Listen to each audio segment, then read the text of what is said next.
Greetings and welcome to the van as I do another drive with me video. Today I'm going to be driving to Littlehampton. I've got a delivery on this Sunday, scorching Sunday afternoon in Brighton. We've still got the rainbow flags out for Gay Pride that was last weekend. I had an absolutely fantastic time. I had some friends over from Ipswich, some of my friends from Worthing stayed over. We had an awesome weekend. If you want to check out some of my photos, my videos, go have a look on my Instagram. I love Gay Pride in Brighton. It's if you live in Brighton, it's just the weekend where the whole city becomes alive. You know, other cities have their thing. You know, New Orleans, just for example, New Orleans has their Mardi Gras. In Brighton, we have Gay Pride, and it's the best. It is the best in the country. I know London is big on their Gay Pride, but Brighton is it the original? I feel like it's the original. It's the longest standing best one, and we have the massive concert. We have Christina Aguilera this year, of course. Fantastic. But yeah, I absolutely love it. I had a great time, and for a week afterwards, you know, people from across the country. Actually, this guy's turning left, so I'm going to pop in here. Thank you. People across the whole country come down to Brighton for that weekend, and they kind of stay for the week, and it's busy and it's vibrant and it's happening, and I love it. This fucking van needs to get the piss out of my way, doesn't he? Pain in the arse. But anyway, yeah, had a fantastic weekend, and as you can see, Brighton is absolutely heaving. It's this scorching weather, isn't it? Everyone's down here. I'll get onto the weather further on in the video. I just want to negotiate if I can actually tippy-toe around this van or not. I think I can. Yeah, let's do it. Let's do it. Okay, we've done it. Right, first of all, I want to apologise. I haven't been doing that much content over the last week. There's a specific reason for that. I've just been working my arse off. I've been absolutely working my arse off the next couple of weeks. In 2 weeks' time, I'm on holiday. I've mentioned it on previous videos before. I'm going to Miami and Orlando, Florida.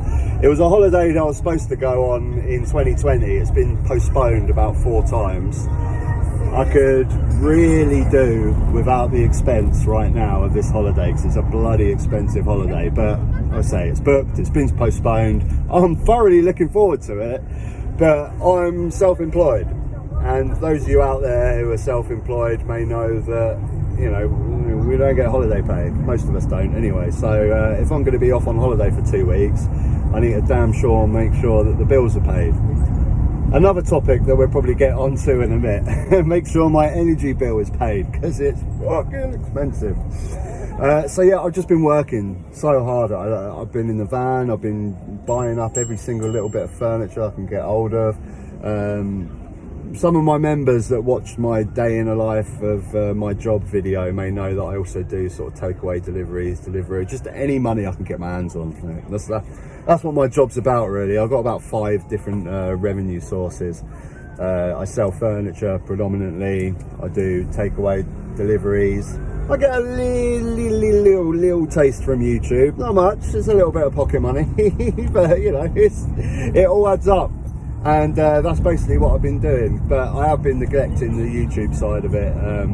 You know, it's not so much the actual doing of the videos, because as you can see now, I'm doing it while I'm working. I'm about to do a delivery in Littlehampton, and I'm doing a video, but it's the hours of editing and all that sort of stuff, and you know, it takes time. But yeah, I'm sorry I haven't done much content. While I'm on holiday, I'm going to do. I might release some of my members' videos. I've got 3 members' videos while I'm on holiday, just for some content to come up. I'm going to release those members' videos, but don't worry, members. I'll make some more members' videos when I get back. But it's an easy thing for me to do. So you got some content while I'm on holiday, but that's not for a couple of weeks anyway. But yeah, what do I want to talk about today? Well, there's a few subjects which kind of all mingle into one, really. The fact that this country is not being run right now. I mean, you're all feeling this, right? You must all be feeling this. The fact that this country is not being governed. It's not being run. At probably the worst time that you'd want your country not to be run. This is nuts. This is absolutely nuts. How long does this bloody Tory leadership bollocks have to go on for? Why does it take 2 months to pick a leader? I could have had this sorted in a couple of days. Right, Sunak, Truss, what are you going to do? Well, I'm going to do this. Oh, I'm going to do that. Okay, you Tory toff, twat, bloody Tory members, pick one. Vote. Next day, done. Prime Minister. Why does it take 2 months? 2 months of bloody ridiculous TV debates and TV interviews when 0.0001% of the population are going to vote for these pricks anyway. What is it, 200,000? 200,000 Tory members that are going to vote for the next Prime Minister? Why do we need to endure these television debates?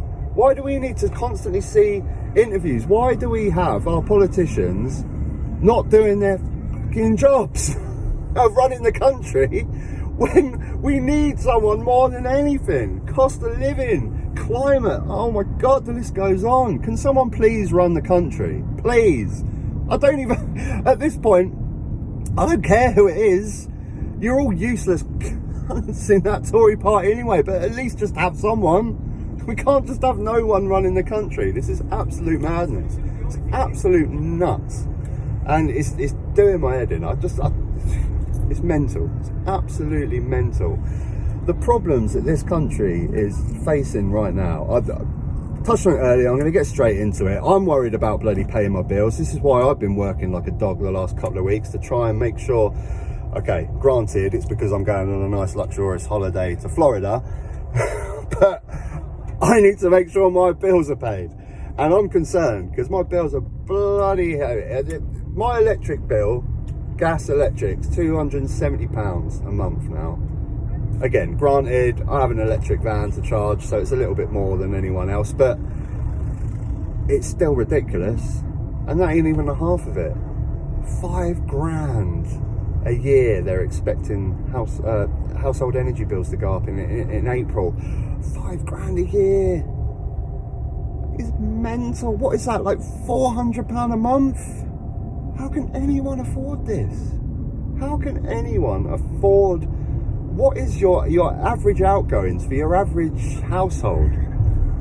It's got to be a real rough estimate, but this is below what it is anyway. This is like, at the very least, £1,000 for your rent, yeah, £400 for your energy, council tax 200, that's 1,600. Food is up for a family. Jesus Christ, what are you talking, £500, £600 now, probably a month? That's over £2,000. And then you got all the other things. You got your water, you got your TV, you got your petrol if you need to travel, or bus or train, however you get to work. You've got to be talking £2,500 before you've even thought about doing anything else other than paying your bills. £2,500. It's what's the best way to describe this is that it's an absolute catastrophe waiting to happen. It's like a natural disaster, like a volcano's about to erupt and no one's doing anything about it. It's exactly the same thing. It's no different. How the hell are families in next April going to be able to pay £2,500, or even single people? This is an absolute catastrophe of all proportions settling down, and it can be sorted if someone in charge was not a complete and utter buffoon. Energy prices. Look to Europe. I know I like to do this on this channel, compare us with Europe, because I'm obviously very, very anti-Brexit. But Brexit, on this count, has not even got anything to do with it. It's more to do with the nationalisation of energy. 200% energy bills have gone up in the UK, 4% in France, that have EDF as a publicly owned energy company. It just makes sense, doesn't it? It just makes sense. But I don't know.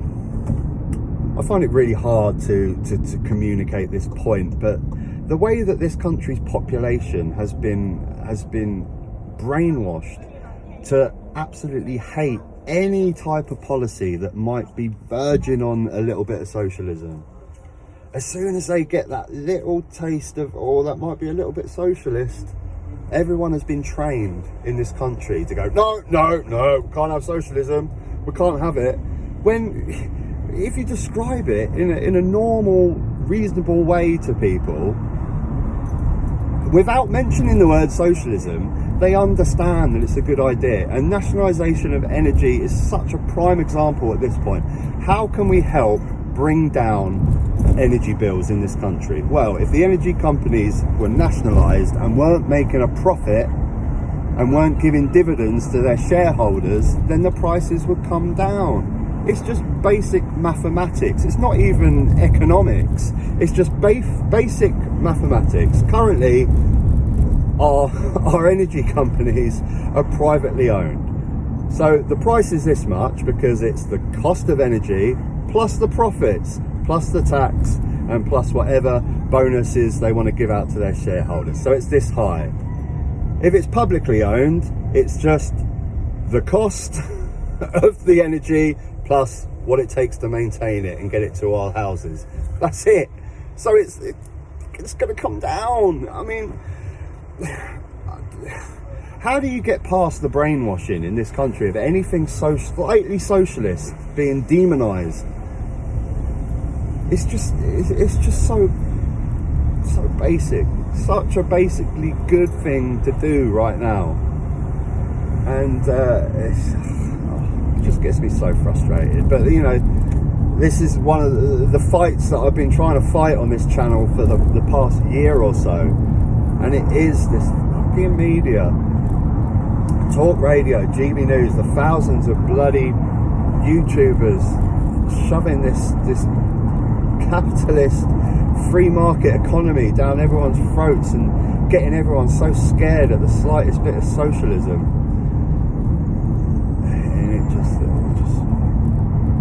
And this is what going back to the Tory party leadership is baying to. This is what Sunak and Truss don't give a shit about sorting out this cost of living crisis. Are you going to move? Are you going to move? Okay. Getting road ragey. They don't care. Sunak, Truss, they don't care. The only single thing that they're concerned about right now is becoming leader. That's all they care about. They don't care about sorting the cost of living because they wouldn't be proposing the things that they're proposing.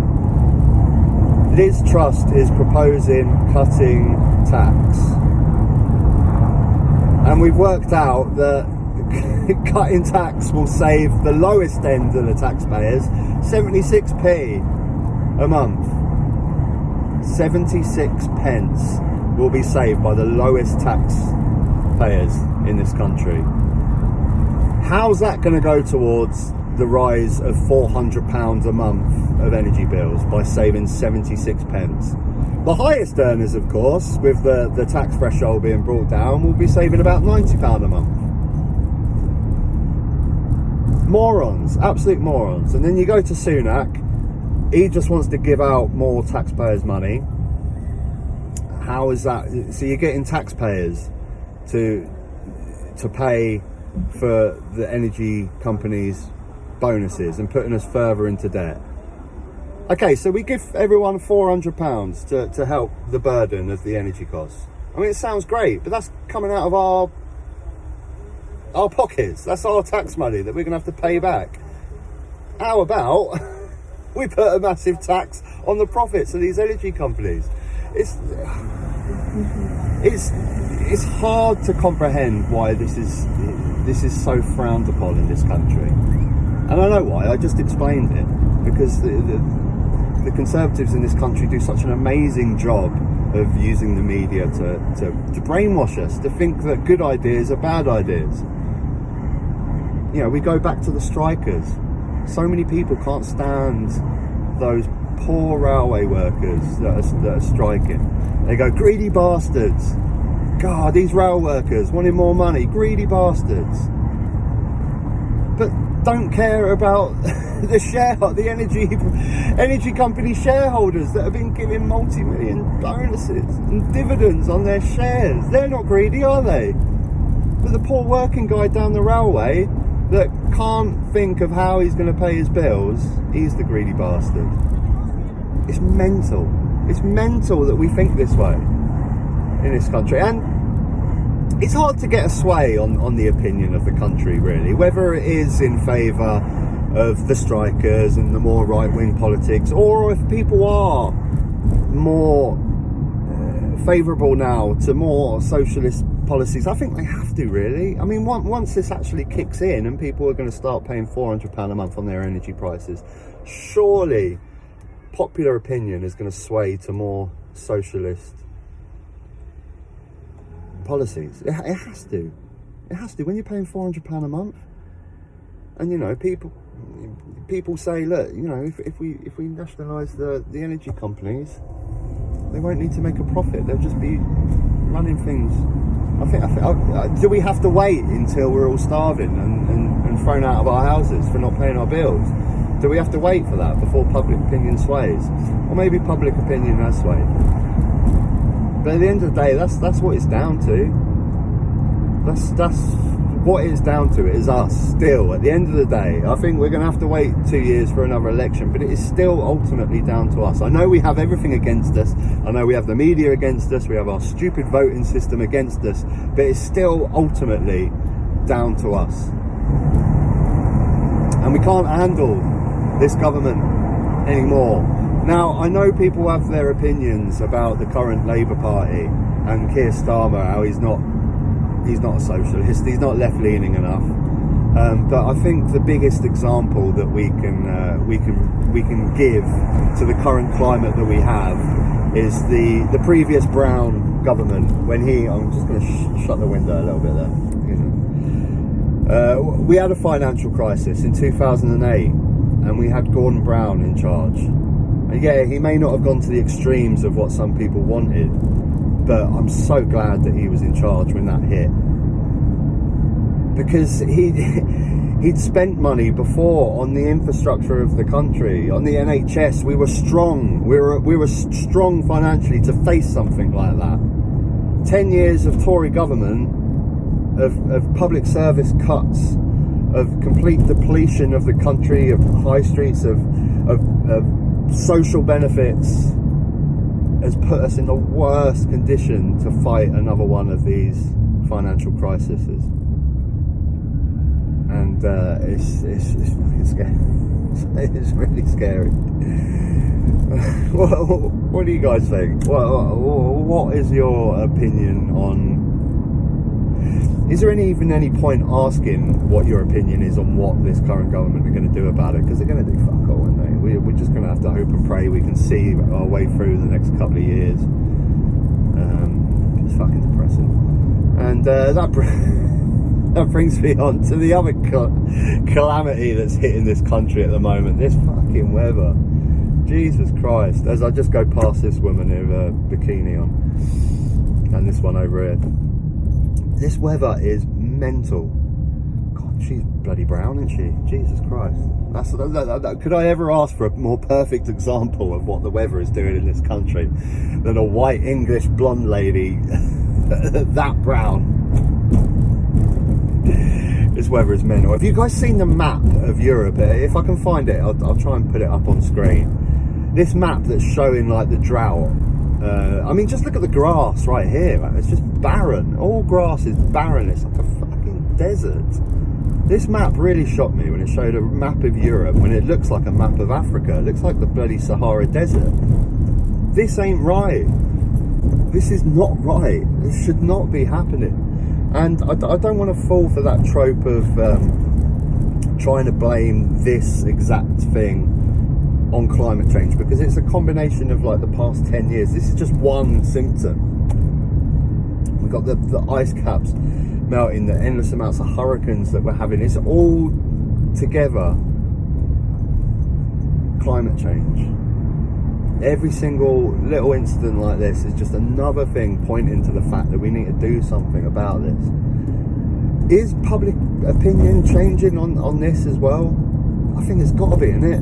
Most normal people don't think this is normal. Look at these beaches down here. I mean, it's summer, yeah, but it's not an English summer as we know it. This is. I've been to some hot countries in my life. I've been to Hong Kong in the summer. I've been to Philippines in the summer. Well, the Philippines is just one long summer all year round. And this weather that we're getting at the moment, levels, it's the same sort of thing as those two countries that I just mentioned. It's not right. And the energy crisis and the environment crisis, for me, it's another one of those policies that just seem to go hand in hand, the solutions. We need to be energy independent.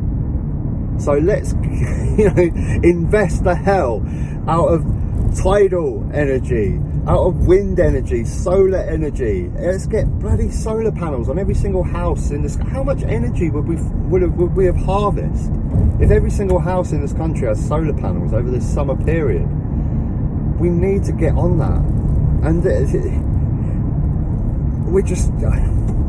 we're crying out for a leader that can notice the obvious. That's all we need. We don't even need someone that's super intelligent. We just need someone that just notices the obvious thing, that we need to be energy independent. We need to stop being dependent on Russian gas, and we need to do much more about the climate crisis. We need more renewable energies, tidal, solar. Before the pandemic, just forget about the pandemic. If we can pay for a pandemic, if we have the money to pay people to stay at home and do nothing, then we have money to put solar panels on every house in the country. The pandemic showed me a lot, really, about what the country can really pay for. But Liz Truss is talking about fracking. Have you seen this? Her solution to becoming energy efficient is fracking. Who the hell do we have in charge? Seriously, who the hell is in charge of this country? Fracking? Should we go back to the coal mines? Let's let this Land Rover in. He's doing his bit for the climate crisis. Fucking Land Rovers. This is who we have in charge, Liz Truss. Let's do a bit of fracking, shall we? Great. What have you got against tidal, solar, wind, fracking? Did you not see that documentary on fracking in America where they put piped fucking gas into the water systems? Everyone's turning their taps on with a lighter next to it and it's fucking blowing up. Like I say, we just need leaders that can just see the obvious. That are not corrupted with money, because we know why Liz Truss is going on about fucking fracking, because all she cares about is being leader, and her Tory donors want fracking. They love fracking. They love it. They absolutely love it. Just imagine if I've been doing this over the last week, and I may be biased because she's my MP. Well, she's not technically my MP, but she's the MP of Central Brighton, and I live in Brighton. Caroline Lucas. Well, she's not the leader of the Green Party anymore, is she? But she's the only standing Green MP. Just imagine if someone like her was in charge. Now, loads of people in this country would think, oh God forbid. But why? Why? What? Because she might annoy you with some LGBT policies or something. But look at the core. What would she do? She'd invest heavily on renewable energies. She would solve that whole energy. She would have done it years ago. If you put her in charge 10 years ago, okay, she would have invested heavily in green energies, and right now we would not be dependent on Russia for gas. We'd be solely reliant on our own energy that we've been producing through tidal, through solar, and through wind. Just imagine. It's still not too late. What am I talking about?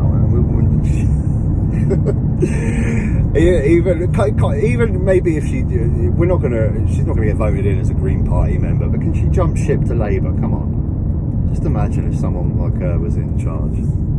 Jesus, just beggars belief.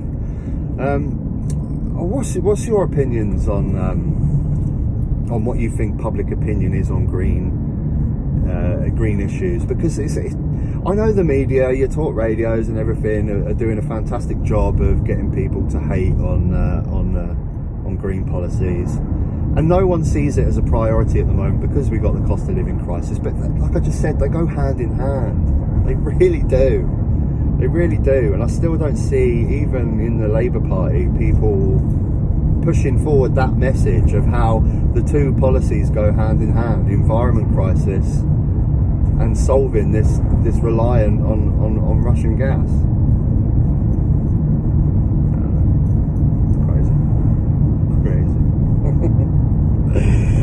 So I'm in Shoreham Lancing area now. If any of you know the area, maybe I'll make it to Worthing before the video goes. But I think I've done the two topics that kind of like one big topic that I mainly wanted to talk about, really. But I did want to apologise for the lack of videos. So I kind of want to put like about 3 different video topics in one. I did put a video out on Belfield yesterday. I think it will be yesterday when this video goes out. I'll touch on him again briefly, but I think I'm done with this guy, Alex Belfield. I've done a few videos about him, but I think I'm at the point now where I just want to leave it, because he just needs to be pushed to the unknown. We need to stop talking about the guy. He's fucking poison, and he needs to just disappear off the face of the planet. And I hope that's what happens now. I'm sure I doubt he's going to do jail time. He'll probably get a fine, which will be paid for by his loyal viewers. What will happen to his YouTube channel, I don't know. But it would be nice if he just goes into non-existence and we don't have to hear from the guy anymore. But he is responsible for so much of everything that I've just talked about with the disinformation in this country about climate change, about where the priorities are. I often say that people need to stop concerning themselves with this woke nonsense. It's not a big issue, but the fact that people are too concerned with this woke thing is a big issue as far as I'm concerned, if that makes sense. People like Belfield is the pinnacle of that YouTube anti-woke, getting people angry about non-issues and taking their attention away from the real issues. Like I say, when Alex Belfield is bashing students for taking pictures of the Queen down, he's not talking about our energy bills going up to £400 a month. You know, when he's talking about some garbage Gary Lineker woke tweet that he doesn't like, you know, he's not discussing about how corrupt our politicians are and how much money is being wasted, because it's not juicy and sensationalist, is it? This is the problem. You know, people like getting angry. They love getting angry, especially on YouTube. The algorithm of angry videos is pushed out to far more people than anything else. This is what people love, but they like to get angry about something that they can very quickly understand and relate to. Topics of why we're paying £400 a month on energy bills, and going into detail of exactly why we should be not reliant on Russian gas and why we should be using renewals. It's long formatted. You know, it's far easier to go, oh, look at these students, they're taking down pictures of the Queen. Oh, I like the Queen. You can get angry in 2 seconds flat with people like Belfield. Is no one letting this car in? Come on. Yep. Go. I'm flashing. Come on. Yep. Or is she not going in because of that? Oh, okay, I get it. Well, she's got enough room there. Anyone fancy going on the big inflatable slide? I actually quite fancy going on that and that swing. But yeah, they're not easy topics to get angry about. So they want a quick 4-minute video. Look at the students; they're being annoying. I'm angry, and this is responsible for so much disinformation of this country. And there's so many Alex Belfield clones out there. I've put them on the channel before. That army Paz guy, the guy that has the really annoying voice. The England women's football team have got no black players and we're not allowed to say, you know the guy. They're poison, these guys. They're really poison. And their misinformation that they're spreading, especially on climate change. They're all climate change denialists. And it's a big problem because, I mean, for me, this denying climate change is no different to your flat earthers. It's no different to your people that say, you know, deny evolution and things like that. It's the same arguments that you get when you speak to these people. They're like, oh, well, you know, science is about... Let's wait for this ambulance to go past. There you go. You know, there's certain scientists that say that it's just a change in weather, and we've had changes of weather throughout time. Some scientists, you know, that's the point you're making. The overwhelming consensus is that climate change is a human problem from burning fossil fuels. There's not really any debate in science at all, and people have spent their life work. And I'm sorry, but I will believe Brian Cox any second of the day over Terry Twatface on YouTube comment section. And this is what it comes down to now. People believe twats that anyone can put up a YouTube channel. And look, you know, this is what I do. I'm just giving my opinion on YouTube. This is what anyone does, and anyone can do that now. But this is the difference. This is what you have to understand. When you see Larry with a camera on YouTube, and I'm the same, I'm Larry Van Driver with a camera on YouTube, what they say is not gospel. Okay, listen to them, that's their opinion, but make your own checks. Okay, research for yourself. If you're being absorbed by Alex Belfield on climate change, how about just take a second and just go, shall I do a little research myself? Let's have a look at the evidence for climate change and see if it's such a big problem. That's all I'm asking, because you know, like I say, I'm a guy with a camera on YouTube as well. And I was having a good chat with my mates over the weekend, actually, when after Gay Pride had finished. We went back to my house and just sat in the garden until the early hours and just chatted. And we did get onto politics. It generally happens when I'm involved. So my friends, I like to take a break from politics when I'm with my friends, actually. My main friends, this certain group of friends. You know, I like to have a laugh and escape from it. But they know that I do this YouTube channel, and they know that I'm into it. So inevitably the subject comes up. And we got heavily into that subject of the fact that everyone has an opinion now, and in the world we live in, and Twitter and YouTube, people just take any Larry with a camera as voice as gospel, and that's what's so dangerous. Because you know, we were talking about Brexit as well, and I was talking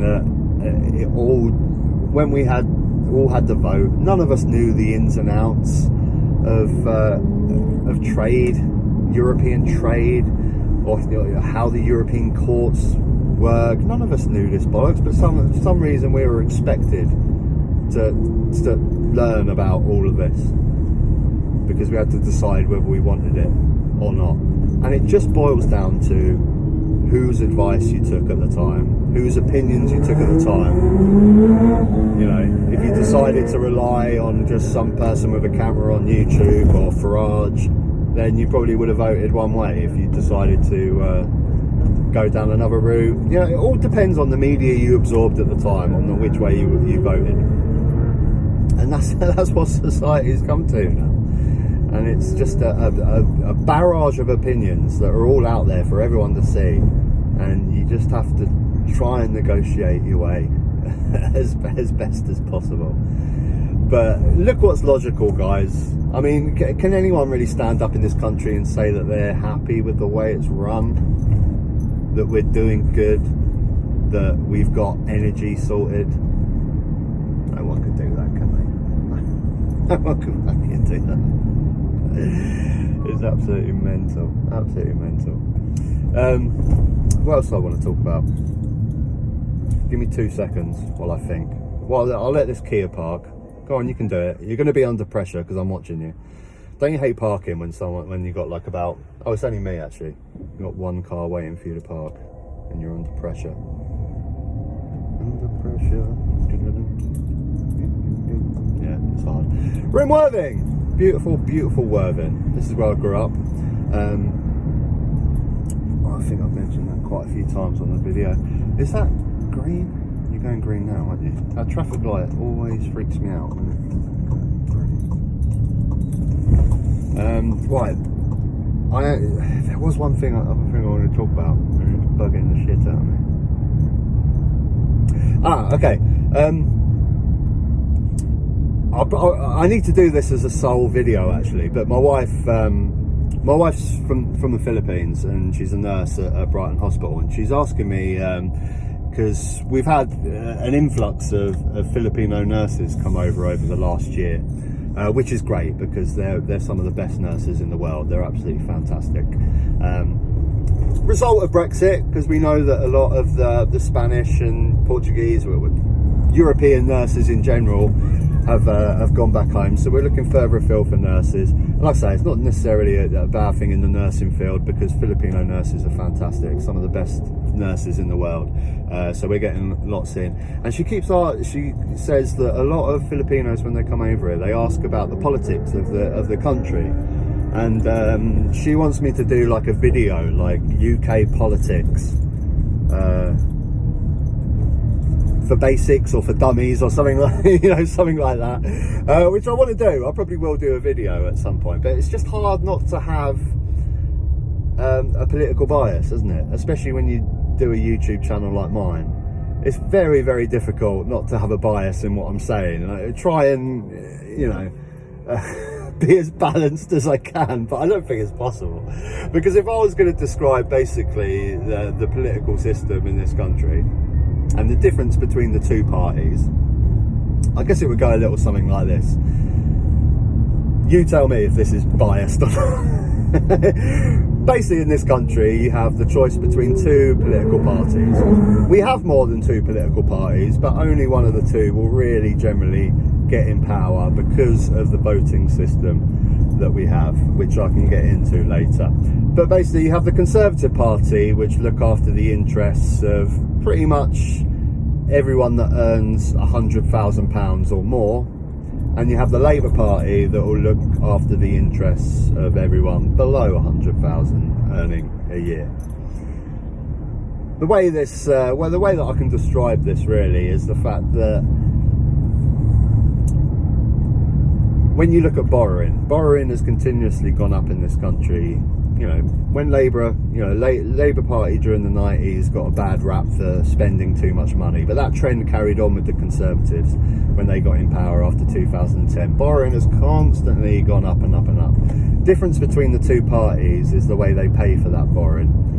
Labour will generally raise taxes for those more well off, and the Conservative Party will basically slash public spending and slash benefits at the bottom of the scale and lower taxes for those on the higher scale. That's the difference. If you're going to vote in this country, because that's what it's about, because a lot of these Filipinos will be looking to become British citizens and stay here. They want to know, when it comes to voting time, who do I want to vote for? And that is probably the most unbiased way that I can roughly describe the difference between voting Labour or voting Conservative. And can you argue with that? Is it biased?